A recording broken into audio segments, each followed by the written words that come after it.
dit que les événements de Ngarbou se sont plutôt produits le samedi 15 février 2020. Toujours à la une du quotidien, la nouvelle expression qui parle de climat socio-politique. Jerry Rawlings, dans la crise camerounaise, le jeune capitaine qui avait sorti le Ghana de la nuit, soutient que toutes les personnes et tous les pays de conscience doivent se lever et chercher une intervention urgente pour arrêter le chaos dans lequel le Cameroun s'enfonce. Le journal parle aussi de fausse monnaie. Si Cameroun est prêt en Ouzbékistan, le pays des lions indomptables fait encore parler de lui à nouveau. L'information cocasse est contenue dans une lettre adressée au ministère camerounais des Relations extérieures par l'ambassade du Cameroun en Russie. Des Camerounais qui ont été interpellés avec en leur possession une énorme quantité de faux billets. Voilà pour ce qui est donc de cette actualité. Le TS, la nouvelle affaire Mamour Key, l'ex-directeur général de la CRTV, de nouveau devant le collège des juges pour atteinte à la fortune publique en coaction, une dizaine de milliards de francs CFA en question. Voilà pour ce qui est du quotidien. La nouvelle expression, le quotidien. Le Messager parle du massacre d'Ngarbou. Monseigneur Nkwo corrige le gouvernement alors que le MINDEF parle de 5 victimes. L'évêque de Kumbo soutient que le bilan de carnage survenu le 14 février dernier est estimé à plus de 24 personnes. Et puis le journal parle aussi du décès de maître Sylvain Sop, l'impuissance de l'Ordre national des médecins du Cameroun entre refus catégorique d'accéder à la dépouille mortelle et au dossier médical du défunt. Et justement, à propos le quotidien, le Messager qui a joué au téléphone, le président de l'Ordre national des médecins du Cameroun, le docteur Kissanjon, qui indique clairement que Maître Swap est décédé des suites de manquements graves observés par certains de ses membres. Il est question de faire toute la lumière afin de tirer toutes les conséquences. Malheureusement, les conseils de la famille qui ont donc fait opposition et empêchant ainsi l'Ordre national des médecins d'avoir accès au dossier médical du défunt. Voilà pour ce qui est donc de cette actualité autour du décès de Maître Swab. La mairie centrale de Douala, ce qu'on pourrait appeler communauté urbaine. Le carré d'As se dessine évidemment dans les starting blocks. Jean-Jacques Lengue Malapa, Bassadine, Valentin Epoupa et le docteur Jérémy Solet. Voilà pour ce qui est donc du quotidien Le Messager. Continuons avec le quotidien, avec le journal Ouest Echo qui met en sa une coup de tonnerre à Fumban. Docteur Adamou Damjoya quitte la scène. Une grande page de l'histoire se tourne. Il a donc cédé sa place à son épouse Tomaino Damjoya. L'armée a-t-elle commis la bavure de trop? C'est la question que pose le journal de Michel Eklador Péquois suite aux événements de Ngarbou où de nombreux Camerounais ont perdu la vie. Le quotidien Le Jour met en sa une massacre de Ngarbou. La pression s'accentue sur le Cameroun. Des réactions d'indignation affluent. Les autorités camerounaises annoncent qu'une enquête a déjà été ouverte. Le journal parle aussi de 3000 réfugiés centrafricains qui ont regagné leur pays. Voilà pour ce qui est donc du journal Le Jour. Le quotidien Mutation met en sa une élection des maires. La bataille capitale dans la capitale. Jean-Marie Abouna entend détrôner Émile Andé en poste depuis 24 ans dans la commune de Yaoundé 1er. Le journal dit que le duel prévu donc mardi prochain s'annonce très très palpitant et que le journal La Tribune d'Afrique de Faustin Dikam, législative et municipale 2020. Pourquoi le RDPC a échoué dans la Damawa? Le journal indique évidemment c'est suite aux violations de la circulaire du président Paul Biya qui faisait la part belle aux femmes et à la jeunesse. Malheureusement, c'est un cacique de ce département, de cette région, ont préféré effectuer un passage en force. Résultat des courses, l'UNDP a presque pris toutes les communes de ce département. Et puis le journal Cameroun Tribune parle des exécutifs municipaux avec le coup de neuf normalement mis par l'élection des maires et leur adjoint à la suite du scrutin. La tendance est au renouvellement des équipes, écrit le journal. Le journal parle aussi de cette rentrée solennelle de la Cour suprême qui va marquer le début de l'année judiciaire au Cameroun. Cette rentrée est prévue ce jour. Le journal satirique Le Popoli qui parle des tueries du Nord-Ouest. René Sadi contredit l'ONU. Évidemment, vous voyez bien en caricature le ministre René Manuel Sadi qui répond à un émissaire de l'ONU que c'est de la manipulation. Nous n'avons rien à nous reprocher. Et l'émissaire de l'ONU de lui répondre. Encore une de ces vidéos maliennes pose-t-il la question.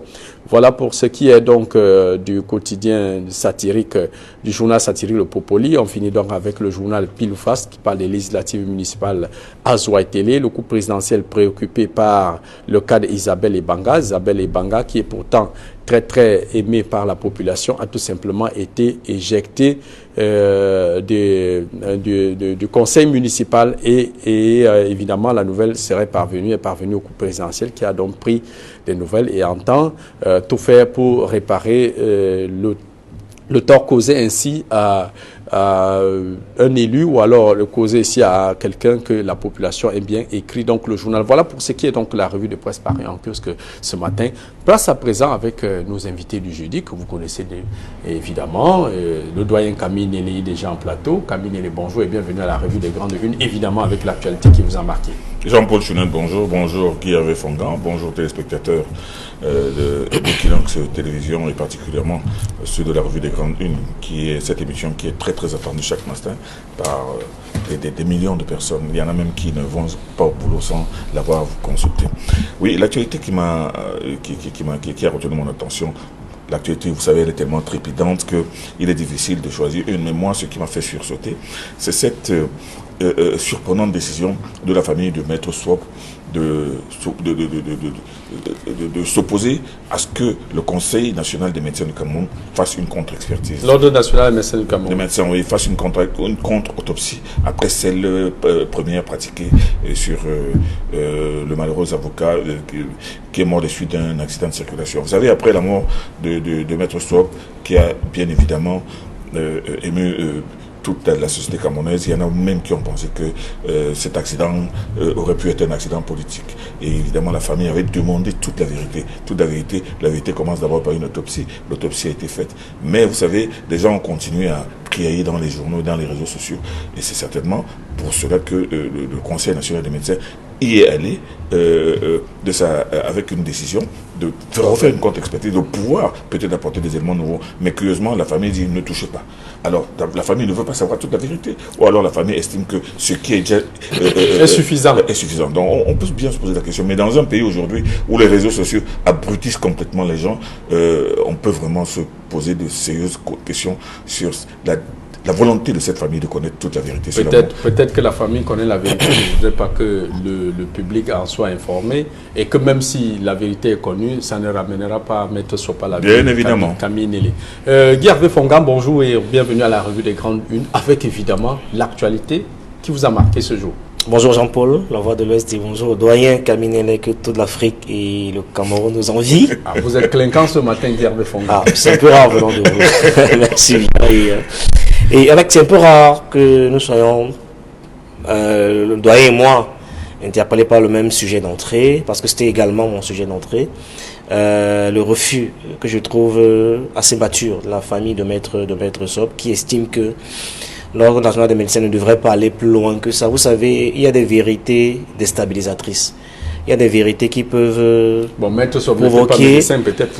provoquer des émeutes et des soulèvements. Je pense que dans un concept assez tendu comme le nôtre, je pense que la famille a, à mon sens, fait un choix intelligent, responsable et mature. Et vous savez, chaque personne, chez nous, chacun pleure le deuil comme il sent à sa manière. Et donc, ils ont, à mon sens, estimé que ça ne servait à rien de continuer à remuer le couteau dans la plaie, cet avocat du MRC.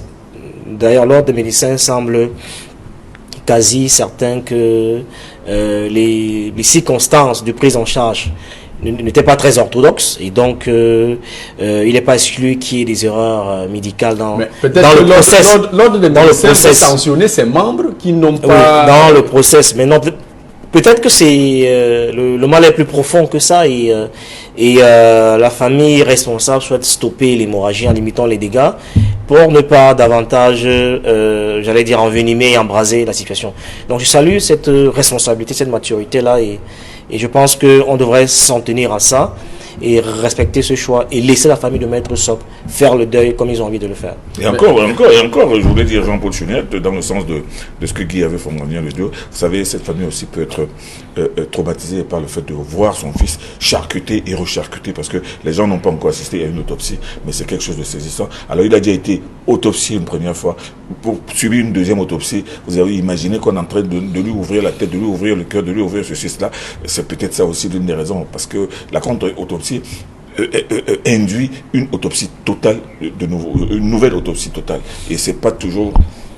Mais monsieur, est-ce que, Camille Nélé, est-ce que vous ne percevez pas là aussi quand même la préoccupation de l'Ordre national des médecins de vouloir savoir comment ces membres ont certainement travaillé pour que ce pire arrive et que cela ne se reproduise plus jamais? Est-ce que le fait de couvrir ça ne pourrait pas aussi laisser que, évidemment, qu'on ait des médecins qui ont fait leur travail de façon approximative et que ça a coûté la vie à mettre sur? Est-ce que ce n'est pas là le souci de l'Ordre national des médecins? C'est même le souci fondamental de l'Ordre des médecins, c'est-à-dire de rechercher exactement la cause. Exactement la cause. Et établir les responsabilités. Les responsabilités. La cause et établir les responsabilités. Est-ce une erreur médicale? Est-ce une carence au niveau de la prise en charge? Est-ce une négligence? C'est important. Bon, c'est en cela qu'on peut peut-être comprendre effectivement la décision et surtout que ça arrive au centre des urgences. Tout à fait. Alors, vous nous avez pratiquement, Guy Hervé Fongan et Camille, vous m'avez pratiquement imposé cela comme premier sujet. On était obligé donc d'éplucher ce sujet. Et puis, le public attend donc la date de la levée du corps de Maître Swop, certainement pour lui rendre les hommages mérités. Cet avocat qui avait ému le public devant le Conseil constitutionnel lors du contentieux post-électoral de la présidentielle de 2018. Parlons donc à présent de la question qui nous préoccupe, cette une du quotidien La Nouvelle Expression. Massacre du Nord-Ouest, fissure dans la communication gouvernementale. Guy Hervé Fongan, le ministre délégué à la présidence de la République, a parlé du samedi 14 février 2020. Et le ministre René Emmanuel Sadi a parlé du samedi 15 février. On se rappelle bien que le 14 février, c'était bien un vendredi, je crois, ou un samedi. Dans tous les cas, Camille Nélé, comment ne pas comprendre? On a l'évêque de Kumbo qui parle que les événements sont survenus le 14 février. On a 24 morts. L'ONU qui parle du 14 février. Comment comprendre cette misunderstanding entre deux membres du gouvernement sur une date pourtant qui ne devrait pas faire problème, même si ça ne représentait rien dans ce qui s'est passé? Moi, je pense que c'est une pécadille inutile. C'est-à-dire qu'entre le 14 et le 15, vous savez, c'est le ministre René Sadi qui a fait sa communication dernier. La personne qui a saisi l'article, mais tous sont unanimes pour dire le samedi. Oh, mais il faut savoir, le samedi était-ce le samedi 14 ou le samedi 15? Mais je pense que ce n'est pas ça le plus important. Le plus important, c'est d'abord la perception. Le 14 était un vendredi, donc il n'y a pas de samedi 14 en 2020, ça n'existe pas encore. Bon, c'est pour cela. Peut-être dans une autre vie. Comment comprendre quand même le 14 février était un vendredi. Oui, mais ça, on sait. Je dis que c'est un détail. Camille, on en voit régulièrement sur certains documents administratifs quand même d'une portée aussi importante. Je suis en train de dire que depuis le début, depuis la première communication du MINDEF, c'est le MINDEF qui a fait la première communication en donnant la date du 14. Du 14. Ensuite, le représentant de l'ONU a fait la sienne en donnant la date du 14. Si le ministre René Sadi a fait la sienne, mettons le 15, je ne sais pas. C'est tout simplement, ce n'est pas important. Moi, je dis que le plus important là-dedans, pour l'opinion nationale et pour l'opinion internationale, c'est l'aspect péjoratif de la qualification de ce qui s'est passé dans ce village. Parce que quand on parle de massacre, quand on parle de tuerie, ça veut dire qu'on a tué délibérément, on a massacré, on a tué des gens délibérément. Et c'est ça qui gêne un peu. C'est ça qui gêne un peu. Pensez-vous que l'amour camerounaise peut arriver et tuer délibérément des gens dans leur sommeil à 4 h du matin? C'est la question qu'il faut se poser. Et maintenant, quand on fait cela pour émouvoir le monde entier et pousser l'ONU à venir intervenir au Cameroun... On va y arriver, Camille, on va y arriver. Restons au niveau de la communication. Restons au niveau de la communication. Je parlais donc au niveau de la perception des événements. On va y arriver, Camille. Est-ce un massacre ou une tuerie? On va y arriver, Camille. Restons sur ce qu'on peut appeler comme une incohérence de la communication gouvernementale. Guy Hervé Fongan, est-ce que le ministre René Emmanuel Sadi a indiqué par exemple qu'il y a eu 5 morts à l'issue de cette attaque? Est-ce que lorsqu'il y a déjà erreur ou alors pécadille, comme pour reprendre le propos du doyen, sur la date des événements, est-ce que forcément ça ne jette pas du discrédit sur le bilan que fait le gouvernement? Fatalement, ça discrédite tout le discours gouvernemental. Et moi, j'en rigole, mais à la vérité... On dit souvent le diable se trouve dans le détail. Dans les détails. En réalité, j'en rigole, mais c'est pas drôle. Parce que quand j'écoute le doyen parler de pécadille et non, c'est une pécadille. D'informations périphériques. Non, pour moi, c'est central. C'est au cœur de la communication gouvernementale. Oui, je vais vous dire pourquoi. Connu de tous. Oui, je vais vous dire pourquoi. C'est révélateur de la légèreté et du dysfonctionnement qui caractérise notre administration au plus haut niveau. Parce que si on n'est pas capable de dire avec précision la date où un événement s'est déroulé, ça veut dire qu'on a un réel problème sur la maîtrise de ce qui s'est réellement passé. Si on ne peut pas dire le jour précis, il y a de fortes chances que tout ce qui est dit après soit pris avec des pincettes. Si on n'est pas capable de dire que c'est... Et encore que c'est... Ça date d'à peine il y a une semaine. Le titre du messager dit... Ça date d'à peine il y a une semaine. Monseigneur Georges... Ça ne fait pas sérieux. Donc au-delà de... Je veux dire que nous avons tous ici la responsabilité de protéger, de soutenir notre armée. On ne fera pas un procès contre l'armée, c'est pas le sujet. Mais on va questionner et analyser la communication autour de cette affaire.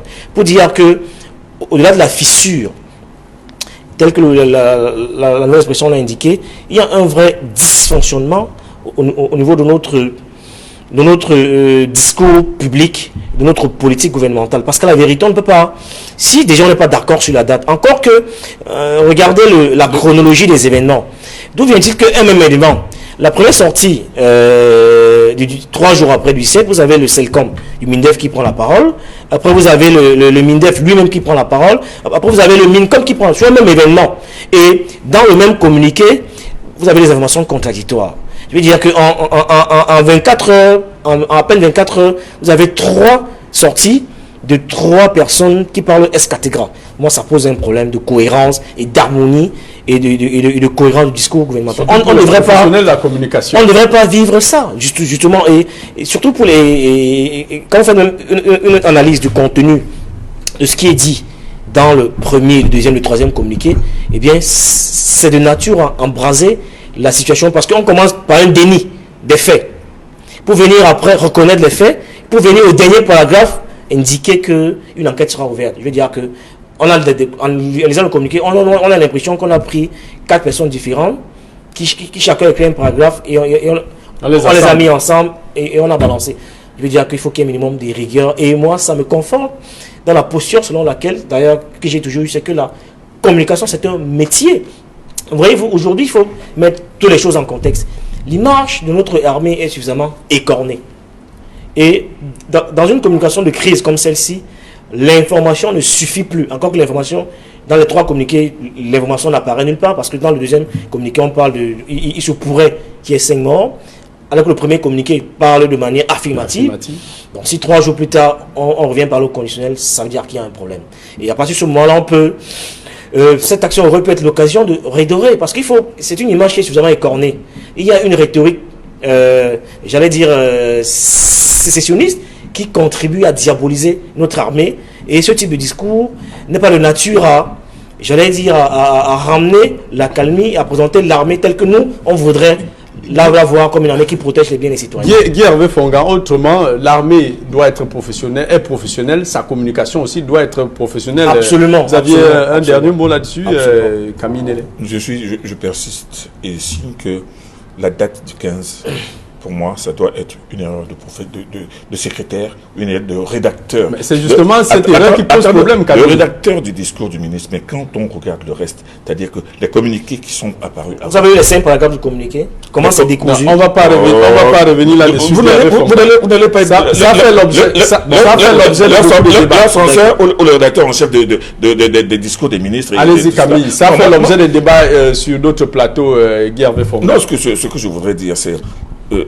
la gravité de ce qui s'est passé et maintenant le traitement de cette information, c'est un traitement qui est scandaleux.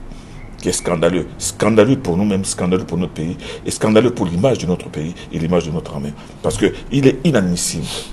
Moi, j'ai entendu Guy Hervé Fongan hier dire quelque chose de très sensé, que l'église catholique, c'est une église qui a le plus qui est hyper renseignée, aussi renseignée que l'armée. Mais cette église, qu'est-ce qu'elle fait pour dire, au vu de ces informations, pour dire que voici comment on peut retrouver ces personnes qui sèment la terreur et qui vraiment font des tueries dans le sud et le nord-ouest, qui brûlent des églises, qui brûlent des écoles, qui empêchent les gens de sortir. Cette église aurait aussi pu jouer un rôle, mais non plus se tenir et affirmer de manière brutale et forte qu'il y a eu massacre, il y a eu tuerie.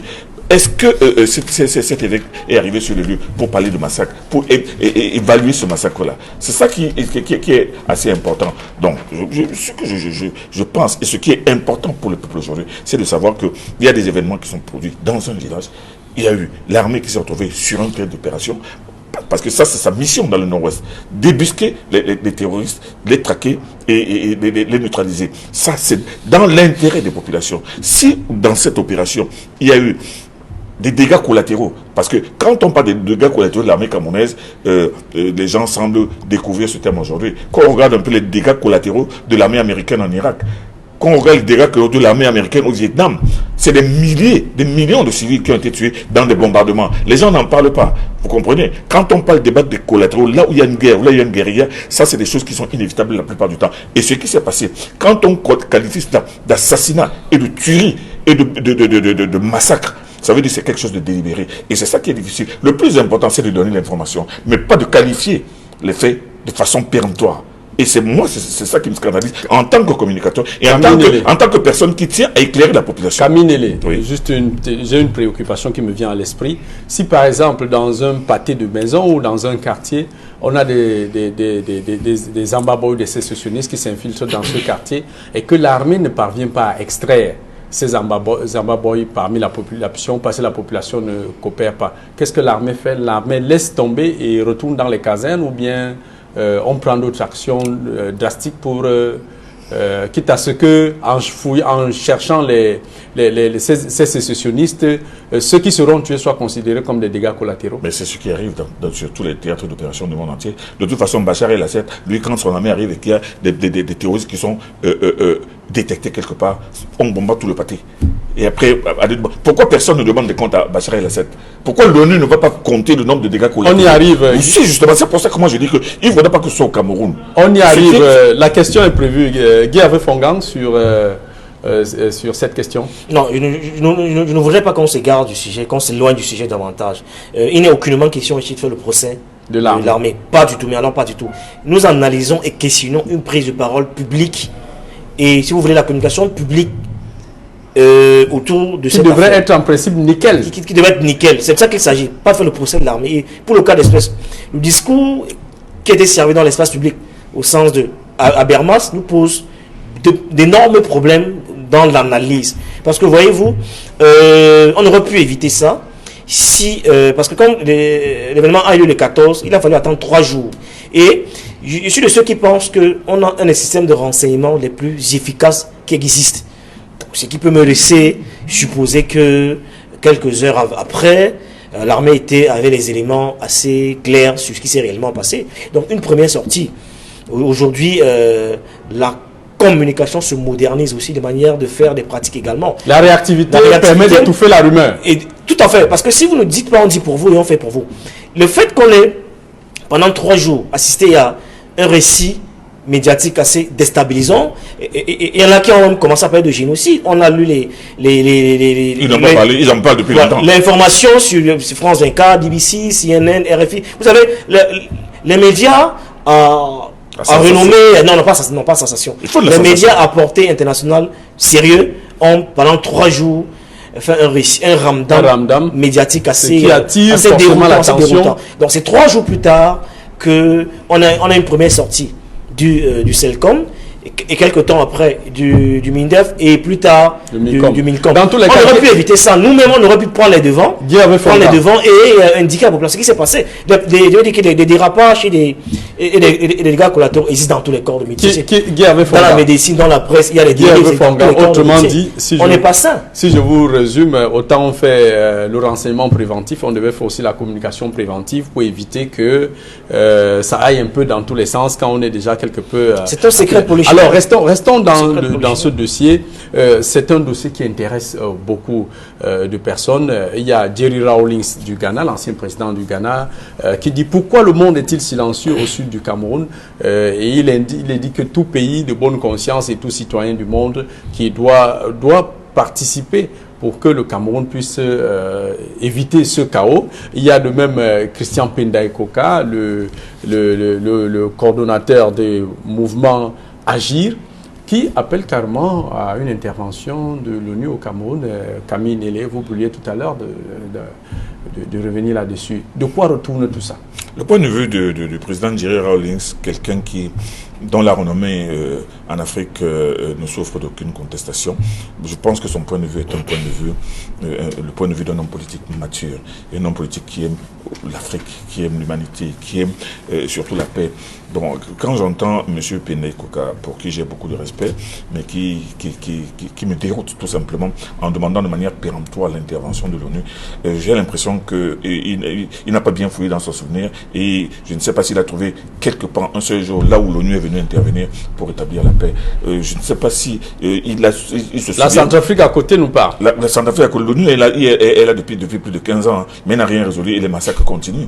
Hein. Le Sud-Soudan, où l'ONU a intervenu pour que... On a divisé le pays. On a divisé le pays, mais ils sont toujours en guerre et l'ONU ne fait toujours rien. Donc les exemples sont légion. Alors quand j'entends un Camerounais pour lequel j'ai du respect et qui estime que c'est l'ONU qui doit venir régler le problème, et quand vous voyez le communiqué du représentant de l'ONU 24 heures après cette histoire, qui a été le premier à qualifier de massacre, de tuerie, de façon péremptoire. Ça veut dire que lui, il dit que ça a été fait de façon délibérée. On voit très bien que, et depuis très très longtemps, que et les Américains, certains lobbies américains et certaines personnes tapis dans l'ONU font tout pour amener les États-Unis à faire ce qui s'appelle souvent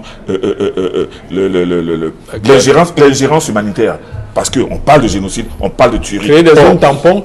Créer des zones pour venir, envoyer des chars, envoyer des casques bleus. Pendant ce temps, on est en train d'exploiter les minerais, de faire d'autres choses. Mais seulement, l'intervention de l'ONU aujourd'hui, on sait ce que valent l'intervention de l'ONU. On a vu comment l'ONU est allée intervenir en Irak sur la base d'un mensonge. On a commencé à parler de bombes de destruction massive. Il y avait un problème pour l'ONU, c'était d'enlever... L'armée américaine plutôt. L'armée américaine. américaine. Non, pas l'armée américaine, mais sous le couvert de l'ONU. Sous le couvert de l'ONU, parce que c'est en plein l'ONU qu'on a discuté de cette affaire. George Bush est allé en guerre sans l'aval de l'ONU. C'est pour ça que je dis donc que les gens qui appellent l'ONU est en train de rôder. Que vient faire M. Thibon Nagy, qui a été au Cameroun ici, qui a rencontré le président Biya, mais qui aux États-Unis rencontre les ambassadeurs en posant à côté de leur drapeau? Que vient-il faire dans cette affaire qui se passe alors que eux, les Américains, qui sont les personnes les plus renseignées du monde, peuvent dire que ce qui se passe au Cameroun, c'est un cas de sécession. Il y a des gens qui ont pris des armes contre un pays, mais qu'est-ce qu'on peut faire? Parce que quand on parle même de négociation, on a face à soi des personnes qui disent la sécession ou rien, et de l'autre côté... Qui sont dans une guérilla. Les gens qui recherchent la solution, c'est eux qui devraient plutôt voir avec des activistes qui sont éparpillés partout à travers le monde et qui vont de chanceler en chancellerie pour dire que nous voulons notre pays. Donc, ce qui se passe aujourd'hui, quand Pene Koka demande l'intervention de l'ONU, bon, ça vous déconcerte. Je peux commencer à me poser des questions sur sa vision lucide des choses. Non, mais je pense que les effets aujourd'hui qu'on observe peuvent nous amener à nous poser les bonnes questions. À qui profite le crime? Parce que dans toute chose, il y a ce qu'on appelle la vraisemblance. Et vous avez remarqué avec moi que depuis que cette situation s'est produite dans le Donga-Mantoum, comme par enchantement, le discours qui revient, c'est qu'il faut que l'ONU intervienne. Vous voyez bien que on a, de manière naïve, on peut croire que, à la vérité, c'était le prétexte ou le piège tendu pour que ça semble dans les discours qui paraissent depuis ces jours-ci. Ça paraît comme une sorte de tendance lourde. On appelle en cœur à l'intervention de l'ONU. Et donc, on peut se poser la question, à qui profitait cette attaque dans le Donga-Mantoum? Parce qu'à la vérité, ça nous amène à nous interroger très sérieusement. Parce que quand on voit le déroulé des faits et ce qui s'y passe, on a du mal à penser que c'est l'ordre établi, l'establishment qui voudrait que l'ONU intervienne. C'est les pavés qu'on jette dans la mare, mais dans toute situation, il y a ce qu'on appelle de la vraisemblance, et ça devrait nous amener à nous poser les bonnes questions et à démêler les chevaux, savoir exactement ce qui s'est passé là-bas. Et surtout, il faut prendre en compte aussi et surtout les avis de ceux qui vivent dans le périmètre. Parce que le doyen a semblé banaliser la sortie de l'évêque de Kumbo, qui, je voulais le rappeler avec emphase, qu'il gère une église catholique dans le coin, à Kumbo. Et on ne le dit pas peut-être suffisamment, parce que l'église catholique a un des réseaux de renseignement les plus puissants au monde, aussi puissant que l'armée. Et donc, il n'est pas exclu qu'il ait accès à un certain nombre d'informations qui pourraient être utiles, y compris... Utile à qui? Utile aux populations et à l'armée, contribution pour ramener la paix dans ces régions-là. Donc, ils doivent être pris en compte parce qu'ils ont un système de renseignement assez puissant. Avant de sortir de cette émission, Camille Nélé, on reste sur cette actualité.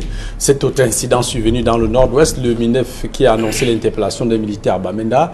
Ce militaire a tout simplement abattu, il a abattu un conducteur au volant d'un véhicule qui a été interpellé. Il a refusé de s'arrêter. Sommation faite, il a refusé de s'arrêter, il s'est abattu. Camille Nélé, vous êtes quand même vous êtes un doyen dans le domaine de l'investigation et grosse culture générale. Est-ce que dans ce cas de figure, quand un militaire somme quelqu'un de s'arrêter, surtout au volant d'un véhicule, dans une zone en instabilité comme le nord-ouest, et que l'individu tente de s'appeler, est-ce que de s'enfuir, est-ce que le tir est justifié? J'aurais pu vous retourner la question, mais je vous demande tout simplement, je vous renvoie à vos propres souvenirs, parce que je me souviens que c'est pas parce qu'on parle de journalistes d'investigation dans ce pays, vous êtes l'un des rares journalistes de ce pays, et même de cette télévision, à vous être rendu dans le nord-ouest et dans le sud-ouest. Vous avez fait une tournée avec les militaires pour voir ce qui se passe, vous avez palpé, senti, vécu la peur au ventre. J'ai eu bien peur, et ça je dois vous l'avouer. Et votre convoi même était attaqué par des sécessionnistes. Donc moi je pense que quand les gens sont confortablement installés sur des plateaux de télévision et qui se mettent à se gratter le ventre en disant, en racontant des histoires dormir debout, ou derrière le clavier. Ils ne savent pas la réalité du terrain. Et ils ne savent pas que le militaire qui est sur le théâtre d'opération, qui est là pour contrôler, surveiller et même empêcher un certain nombre la circulation de certains nombres, il voit un véhicule, on le stoppe, il continue à suivre, on le suit, on le stoppe. On fait une sommation, deux sommations, mais s'il est battu, c'est des choses qui sont normales et que l'on voit partout à travers le monde. Ça rentre dans les procédures. Je dis que ça rentre tout simplement dans la suite logique d'une interpellation. Il faut aussi informer la population, c'est pour ça que je vous pose la question. Mais la preuve, le ministre a informé, il a donné les circonstances de Camille cet Nélé, incident. bien que ce jour j'avais casque, gilet pare-balles, vraiment, j'étais pas très j'avais beaucoup peur. Je pense qu'il faut couper la poire en deux, parce que je pense que notre armée est suffisamment professionnelle et formée pour neutraliser quelqu'un sans forcément l'abattre, même s'il est suspect.